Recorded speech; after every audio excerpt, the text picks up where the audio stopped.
नमस्कार, मैं हूं प्रदीप विश्वकर्मा और आप देख रहे हैं आपका अपना मन पसंदीदा कार्यक्रम आज की मुलाकात। मित्रों, जैसा कि आप जानते हैं, इस कार्यक्रम के जरिए हम आपको रूबरू करवाते हैं किसी खास शख्स से। और आज हमारे साथ में जो शख्स है वो खास इस मायने में है कि वो स्वयं जनजाति बिरादरी से आते हैं और पूरे देश में जनजाति को लेकर के काम कर रहे हैं। आरएसएस से लंबे समय तक जुड़े रहे हैं और उनकी जो ट्रेनिंग थी, उनका जो प्रशिक्षण था वो काम आया। उसके बाद भारतीय जनता पार्टी में आए, 2005 में झारखंड से विधायक हुए और फिर उसके बाद उन्हें राज्यसभा का सदस्य भी बनाया गया। हमारे सामने मौजूद हैं समीर ओरांव साहब, बहुत स्वागत है सर आपका।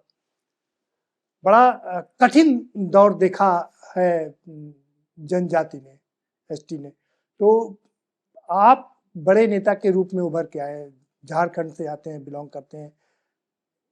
आसान नहीं होगी राजनीति आपको, मुझे लगता है आपके, और आरएसएस के साथ आपका जुड़ाव कैसे हुआ? निश्चित रूप से भारत के अंदर जो आदिवासी जनजाति समुदाय है, ये आज़ादी के पहले से भी विषम परिस्थितियों से गुजरता हुआ आगे आया। जब यह देश आज़ाद हो गया, राइट्स जो इनको मिला हुआ है उस पर भी इनको जो है नुकसान होने लगा है। तो ऐसे परिस्थितियों से गुजरता हुआ आज इस देश का आदिवासी समाज है। ऐसे समय में हम लोग जो है जनजातियों के बीच में काम करते करते राजनीति के क्षेत्र में अभी यहाँ तक आए हुए हैं। हम देखते हैं कि इस देश के अंदर जनजाति समुदाय के लोगों को आगे बढ़ाने के लिए किसी ने प्रोत्साहित नहीं किया, बल्कि उनको जो है यही कहता रहा है कि तुम गरीब हो, बेचारे हो, लाचार हो, अनपढ़ हो, यही कहता रहा और तुमको मैं ही मदद कर सकता हूं। लेकिन उनको कभी भी मदद किया नहीं और वो उनकी मानसिकता को कुंठित करते हुए उनको उत्साहित करने का काम नहीं किया, जिसके कारण भी इसके कारण भी जनजाति समाज में बहुत संघर्ष करते हुए आज आना पड़ा। आप आरएसएस से जुड़े रहे, कैसे आपका जुड़ाव आरएसएस से हुआ? निश्चित रूप से जब लोगों की लालसा होती है, लोगों को समाज को आगे बढ़ाने के लिए, बढ़ने के लिए देखना चाहता है, तो स्वयं की इच्छा होती है कि कैसे मैं जिस समाज का व्यक्ति उस समाज के लोगों को आगे बढ़ा सकते हैं, जिसके चलते एक जो है उत्सुकता होती है। और उत्सुकता के साथ ही में सामाजिक संगठनों के साथ जुड़ करके जो है सोशल एक्टिविटी के एक्टिव होकर के आगे बढ़ता रहा। उसमें मैंने कई चीज़ों को पाया कि कई कॉन्स्टिट्यूशनल राइट्स हैं। इन सारी चीज़ों को संवैधानिक रूप से अगर उनको अधिकार दिलाना है तो संवैधानिक पदों पर कहीं ना कहीं आना पड़ेगा। जहाँ पर जो है जो प्लेटफॉर्म है वहाँ पर बातों को रख करके ही उसकी यात्रा को आगे बढ़ाई जा सकती है। ऐसे में 2005 में मैं झारखंड विधानसभा का सदस्य रहा और कई ऐसे बातों को मैंने विधानसभा में भी रखने का काम किया। नहीं, आप राजनीति में आए 2005 में, पहली बार राजनीति में आए और पहली बार ही विधायक हो गए। पहली बार ही यंगेस्ट विधायक आप झारखंड के रहे। बिल्कुल बिल्कुल। तो ये करिश्मा कैसे हुआ? करिश्मा कुछ नहीं, हमारी लगनता थी। लोगों ने देखा कि इस युवक को आगे बढ़ाने से हमारी कुछ मदद हो सकती है, राजनीतिक दृष्टि से विकास के कार्यों में कुछ सक्रियता हो सकता है। ऐसा देखा, मुझे वहाँ के लोगों ने एक जनप्रतिनिधि के रूप में चुना और मैं जो है एक विधायक के रूप में विधानसभा का सदस्य होकर के वहाँ पहुँचा। उसके बाद आपको राज्यसभा भेजा गया। आप उसके बाद से मैं लगातार संगठन के कार्यों में अपना योगदान, अपना भूमिका निभाता रहा। भारतीय जनता पार्टी एक ऐसी पार्टी है, ये कार्यकर्ताओं की पार्टी है। जो कार्यकर्ता पूर्ण मनोयोग के साथ संगठन विस्तार में लगता है, समाज के कामों में लगता है, विकास के आयामों को आगे बढ़ाने में अपनी सक्रियता भूमिका निभाता है, ऐसे कार्यकर्ताओं को अवसर देने का काम भारतीय जनता पार्टी करती है। और इसी क्रम में मैं भी भारतीय जनता पार्टी के एक कार्यकर्ता के रूप में काम करता हुआ आगे बढ़ा और राज्यसभा सदस्य के लिए मुझे चयनित किया गया और चुनाव भी किया गया, जिससे कि मैं राज्यसभा सदस्य के रूप में आप 6 साल रहे उच्च सदन पार्लियामेंट में। के अंदर भी जी। आकर के अपनी बातों को रखने का अवसर मुझे प्राप्त बड़ी हुआ। बात है कि आप जी। देश की सबसे बड़ी जी, पंचायत में उच्च बिल्कुल। सदन में आपने अपनी बात बिल्कुल। रखी और आपको ये मौका मिला। बिल्कुल। लेकिन मैंने जो सवाल किया आपसे, आपका आरएसएस से जुड़ाव कैसे हुआ? आप उसके संपर्क में कैसे आए? मैंने बताया कि समाज में काम करते करते जो है आरएसएस, जी हमारा जो है झारखंड, और झारखंड में भी छोटा नागपुर, जी ये छोटा नागपुर जो है एकीकृत बिहार था, उस समय से बहुत उपेक्षित रहा। चाहे शिक्षा हो, स्वास्थ्य हो या अन्य कोई भी विकास के कार्य हो, सबसे पिछड़ा अछूता रहा। जी इसका लाभ जो है ईसाई मिशनरियों ने उसको बहुत अच्छी तरह से भुनाने का काम किया। हम जनजाति समुदाय कहलाते हैं तो हमारी अपनी धर्म, संस्कृति, परंपरा, आस्था, विश्वास है, इसके पहचान के आधार पर ही हम जनजाति कहलाते हैं। लेकिन ये ईसाई मिशनरियों ने हमारे जनजाति समुदाय की इन धर्म, संस्कृति, परंपरा, आस्था, विश्वास, नेग, चार को मिटाने का काम किया, अतिक्रमण करने का काम किया, और जो है हमको जो है धर्म परिवर्तन करने का भी काम किया, जिसके कारण जो है बहुत सारे लोग उधर से धर्मांतरित हो गए। लेकिन ये जो है आरएसएस और अखिल भारतीय वनवासी कल्याण आश्रम, इन लोगों ने जनजाति हित के लिए, जनजातियों की धर्म, संस्कृति, परंपरा, आस्था, विश्वास को बचाने के लिए उनके पूर्वजों के द्वारा जो किए गए जो सामाजिक जो गतिविधियां हैं उनको संरक्षित करने के लिए काम करने लगा। तो मुझे ध्यान में आया कि इनके साथ जुड़ करके समाज का काम करने में हम समाज को हम कुछ मदद कर सकते हैं। इस प्रकार से एक अनुभूति आया और उस अनुभूति के आधार पर मैं जुड़ करके आरएसएस के साथ जुड़ करके काम में आगे बढ़ा। आप पंडित दीनदयाल उपाध्याय की जो फिलॉसफी है, उस फिलॉसफी पर आप आगे बढ़े कि अंत्योदय। निश्चित रूप से जब मैंने कहा कि यह समाज उपेक्षित, पीड़ित, वंचित, शोषित रूप में जब रहने लगा, स्वाभाविक रूप से समाज के अंतिम इकाई में रहेगा। और दीनदयाल उपाध्याय जी ने एकात्म मानववाद दर्शन के आधार पर उन्होंने अंत्योदय की कल्पना किया। जिस देश के अंदर जो है समाज के अंतिम इकाई को ऊपर लाने से ही उस देश की जो है आर्थिक स्थितियां सामान्य होगी और जो है देश के अग्रतर हिस्सों में आगे बढ़ने का अवसर देने से ही यह देश आगे बढ़ सकता है, मजबूत हो सकता है। इसलिए सबसे निचले इकाई को मजबूत करो, तभी जाकर के देश मजबूत होगा। इस कल्पना के साथ दीनदयाल जी ने जो काम किया, तो वही कल्पना हम लोगों में भी ध्यान में आया कि हम लोग भी नीचे से मजबूत होंगे तभी जाकर के आगे भी मजबूत हो सकते। इस प्रकार से भाव के साथ हम लोग इस काम को उनके विचारों के साथ आगे बढ़ाने का काम हम लोगों ने किया है। देश को आज़ाद हुए 7 दशक से ज़्यादा हो गए, लेकिन दुर्भाग्य कि अभी भी जनजातियों की स्थिति में कोई उतना सुधार नहीं आया जितना आना चाहिए। बाबा साहब भीमराव अम्बेडकर ने काफ़ी प्रयास किया, कांशीराम जी ने काफ़ी प्रयास किया, लेकिन अभी भी वो आगे नहीं आ पाए हैं। निश्चित रूप से दुर्भाग्य का विषय है कि आज़ादी के 77-78 वर्ष बीत गए, आज भी देश के कोने में जाएंगे तो जनजाति समुदाय की स्थितियां, परिस्थितियां आज भी बहुत सुदृढ़ नहीं है। इसका कारण है कि लंबे समय तक इस देश में आजादी के बाद में कांग्रेस का और कम्युनिस्टों का शासन रहा है। ये कम्युनिस्ट तो कहता है कि हम तो साम्यवादी विचारों के साथ चलते हैं।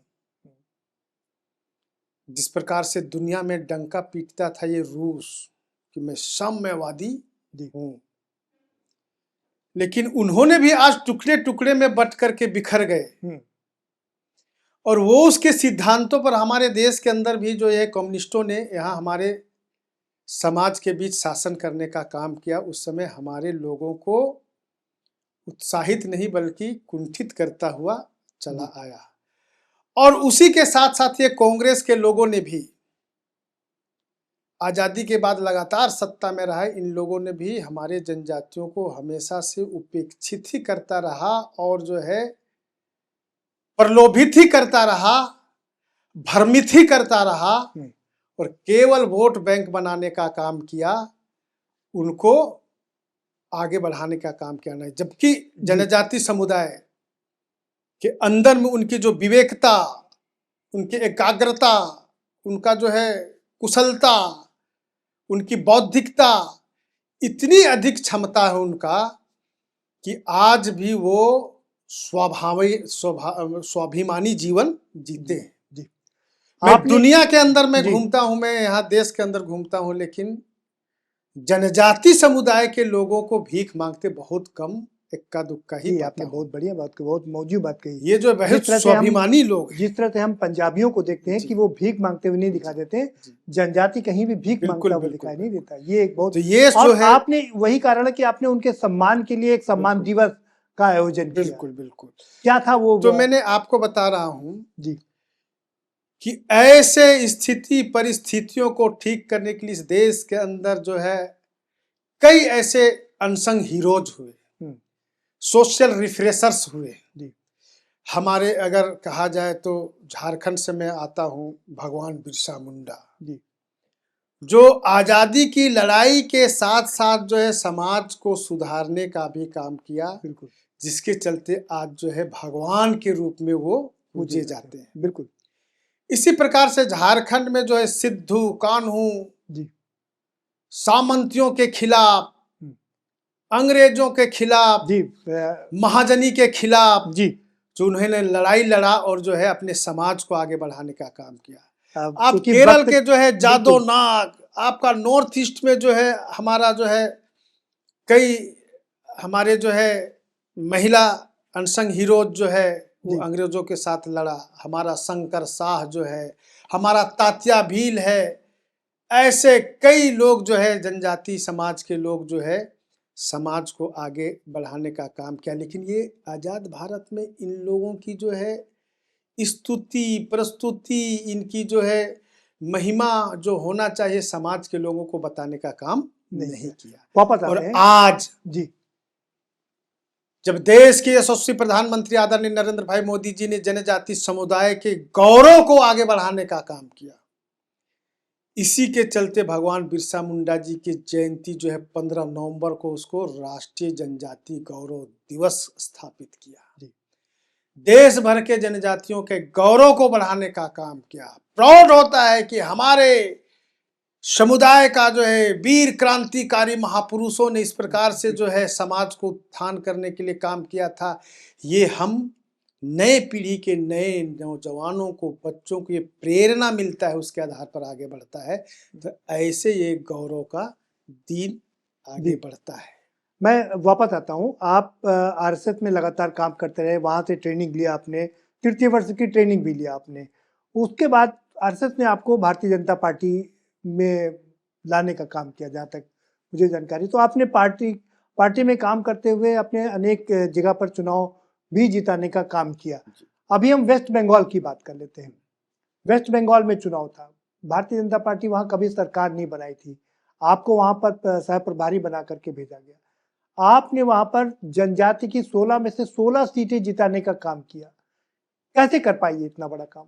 निश्चित रूप से मैंने कहा कि जनजाति समुदाय स्वाभिमानी समुदाय है जी, और वर्षों से आज़ादी के बाद से बंगाल के अंदर में जिस प्रकार से जनजाति समुदाय जो है प्रताड़ित हो रहा था, अत्याचार उनके ऊपर हो रहा था, और जो है जिस प्रकार से क्षेत्रों में रहते हैं उनके विकास के लिए कोई काम नहीं हो रहा था, ऐसे समय में इतने दिनों से जनजाति समुदाय चाहता था कि कोई मेरे लिए विचार करने वाला, मेरे लिए सोचने वाला कोई व्यक्ति, कोई लोग तो आवे जिससे कि मैं समाज के मुख्य धारा से जुड़ करके अपने जीवन को आगे बढ़ा सकते हैं, बच्चों का भविष्य को आगे बढ़ा सकते हैं। इस प्रकार से विचार करता हुआ कुंठित मानसिकता के साथ आगे बढ़ रहा था जी। और ये पिछला विधानसभा का चुनाव में भी जिस प्रकार से उन लोगों ने भारतीय जनता पार्टी को समर्थन करने का प्रयत्न किया था, उस समय जिस प्रकार से वायलेंस हुआ था, उस समय गांव के लोगों को जो है मार मार करके जो है भगा दिया गया था, पलायन हो गया था। वो जो है कहीं दूसरे जगह जो है पलायन करके एक शरणार्थी की तरह रह रहा था। ये सारा पीड़ा संयोज करके उन लोगों ने रखा था। इस बार जैसे अवसर मिला, उन लोगों ने बोला कि इस बार तो पलटाना जरूरी है, तभी जाकर के हमारा जीवन पलटेगा। अगर हम इन लोगों को परिवर्तन नहीं करते हैं तो हमारा जीवन भी परिवर्तन होने वाला नहीं है। इस प्रकार से सोच पूरे बंगाल के, चाहे नॉर्थ बंगाल डुअर्स एरिया हो, चाहे दक्षिण बंगाल का जो है उड़ीसा का बॉर्डर हो, चाहे तो मध्य का बंगाल हो, चाहे नॉर्थ बंगाल हो, सारे जगहों में जो है एक ही आवाज था कि परिवर्तन अपने को लाना है तो इस सरकार को परिवर्तन करना होगा। इस भाव के साथ परिवर्तन आया और जनजाति समुदाय जो है आज बहुत हैप्पी फील कर रहा है जी। क्या कि अब मैं स्वतंत्र हो गया हूं, अब हम जो है आगे कुछ कर सकते हैं, बढ़ सकते हैं, ऐसा भाव पैदा हो रहा है। क्या लगता है कि देश की महामहिम राष्ट्रपति का एक कार्यक्रम वहां पर लगाया गया था, लेकिन ममता बनर्जी ने उस कार्यक्रम को वहां पर होने नहीं दिया, जनजातियों को वहां तक जाने नहीं दिया, बल्कि उनके प्रोग्राम का वेन्यू भी चेंज कर दिया। तो ये एक बड़ा कारण रहा जनजातियों को, एक संथाल जनजातियों को एकजुट होने का। देखिए, जनजातियों की कई ऐसी जो ट्रेडिशनल सिस्टम एंड कस्टम है जी, और उसके साथ साथ जो है एडमिनिस्ट्रेटिव सिस्टम भी है। इसलिए आप देखे होंगे कि इंडियन कॉन्स्टिट्यूशन में भी 5th शेड्यूल और 6th शेड्यूल का प्रोविजन किया गया है।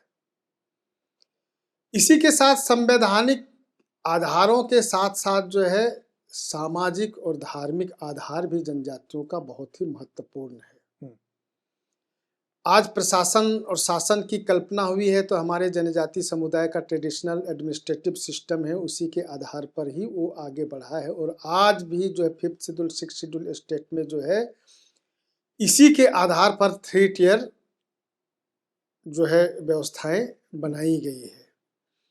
अब सामाजिक दृष्टि से भी इसी प्रकार से, इसीलिए जो है बंगाल के अंदर में संथाल समुदाय का अंतर्राष्ट्रीय सामाजिक सम्मेलन का आयोजन किया गया था बंगाल के दार्जिलिंग के अंदर जी।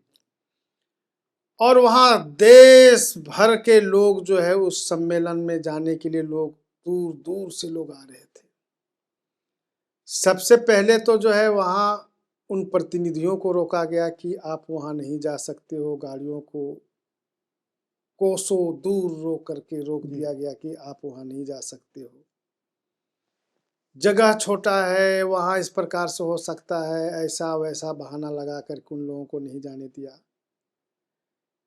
देश के महामहिम राष्ट्रपति महोदया आदरणीय द्रौपदी मुर्मू जी जब गई तो एक तो जो है राष्ट्रपति महोदय के लिए राज्य सरकार का जो प्रोटोकॉल होना चाहिए, प्रोटोकॉल भी उनके लिए ठीक से नहीं दिया गया। ऊपर से जो है उनको जो है रोक दिया गया कि मैडम वहाँ पर आप नहीं जा सकती हैं। देश के महामहिम जो है देश के अंदर जहाँ का महामहिम है उस देश के किसी भी कोने में नहीं जा सकती हैं, ये तो दुर्भाग्य का विषय है। वहाँ की सरकार की जो है मानसिकता कुंठित है और वो जो है एक लाचार बीमार मानसिकता को दिखाता है। बिल्कुल।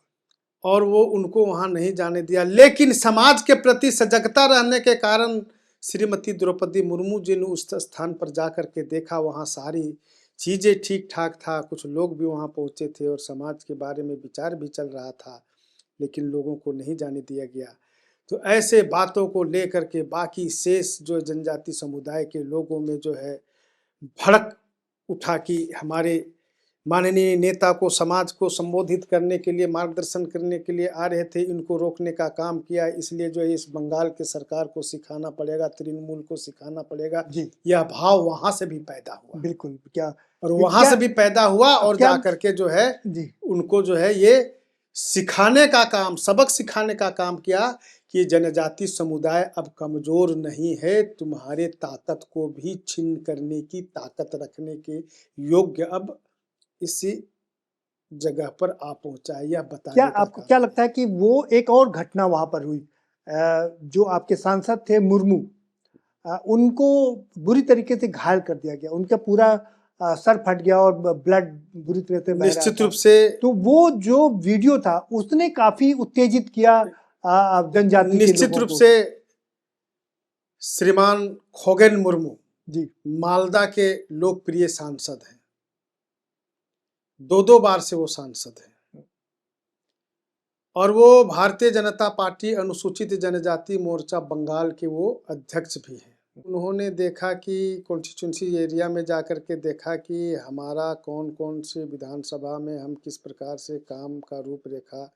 बनाएंगे, जो इलेक्शन ओरिएंटेड प्रोग्राम बनाएंगे जिससे कि रिजल्ट ओरिएंटेड होगा और हम इन जनजाति क्षेत्रों को क्षेत्र को जीत सकते हैं। इसलिए उन्होंने दौरा करने के लिए गया था।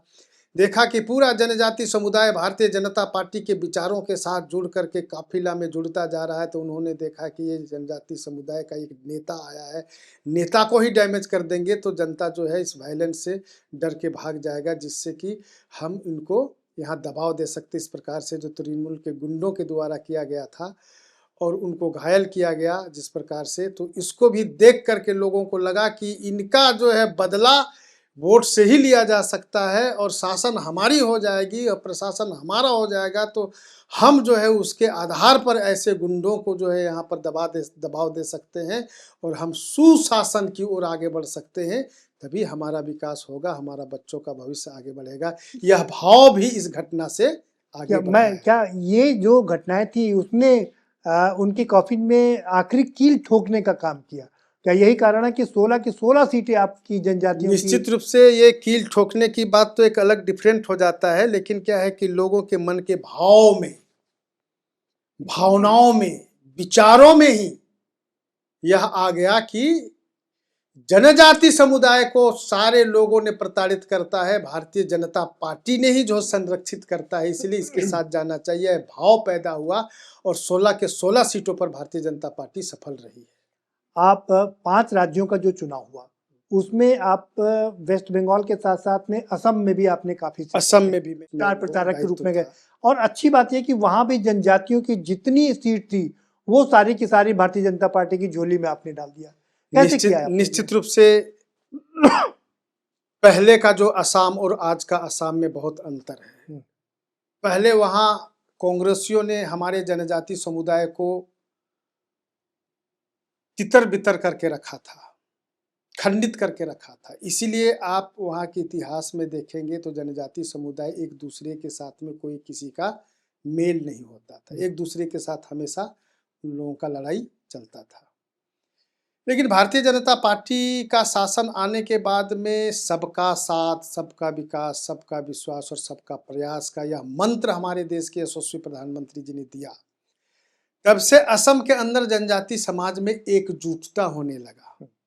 बांग्लादेश के लोग आकर के हम लोगों को जो यहाँ पर जो है अत्याचार कर रहा है, जिस प्रकार से हमको नुकसान दे रहा है, हम एकजुट होकर के असम के साथ में, असमिया लोगों के साथ में रहेंगे, तभी हम सुरक्षित रह सकते हैं। या भाव को लेकर के उन लोगों ने जो है इस बार भारतीय जनता पार्टी को, दूसरी बात जो है आज़ादी के इतने वर्षों के बाद भी जो है वहाँ के जो है ट्राइब लोगों को ट्राइबल स्टेटस नहीं मिला है।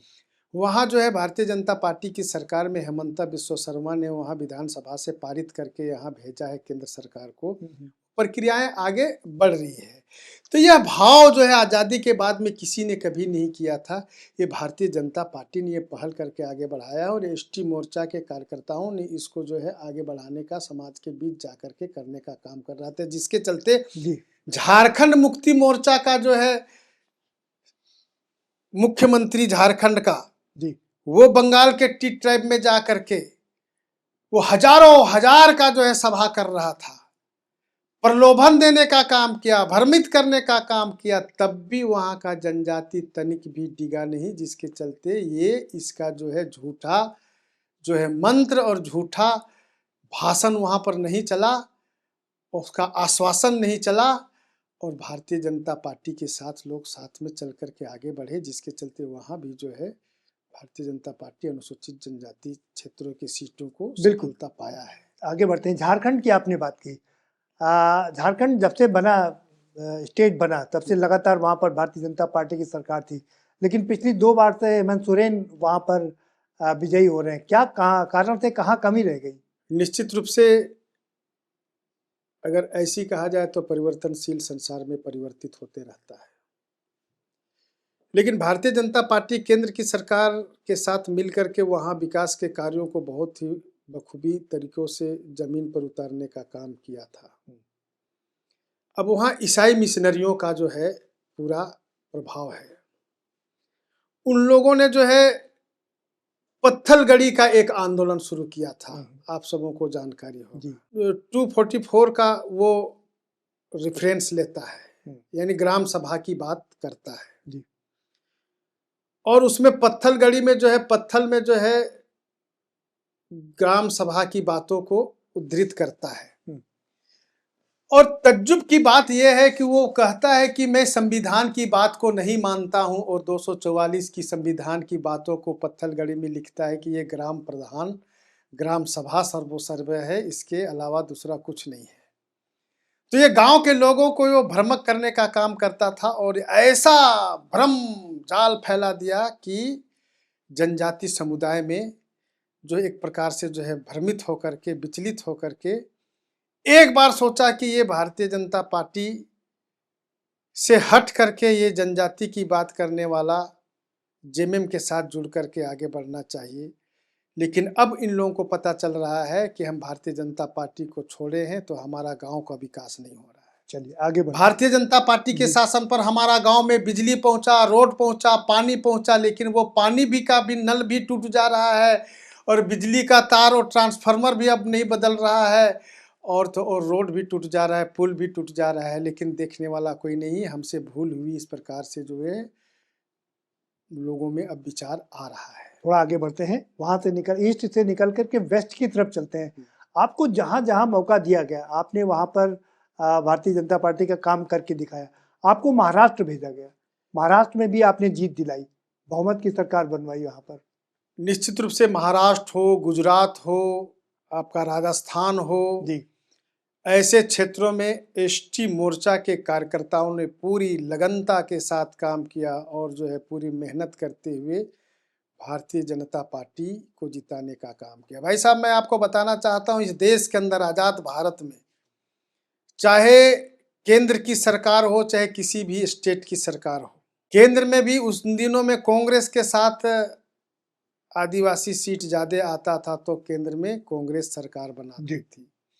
47 लोकसभा सीट है, उसमें से इस बार भी जो है 32 लोकसभा सीट जीत करके बीजेपी ने आया है, जिसके चलते बीजेपी की सरकार बनी है। बिल्कुल, ये बड़ी बात है। ये जो है आपका असम में देखिए कि वहां भी जो है बीजेपी एसटी सीट ज्यादा जीत करके आया और सरकार बनाया।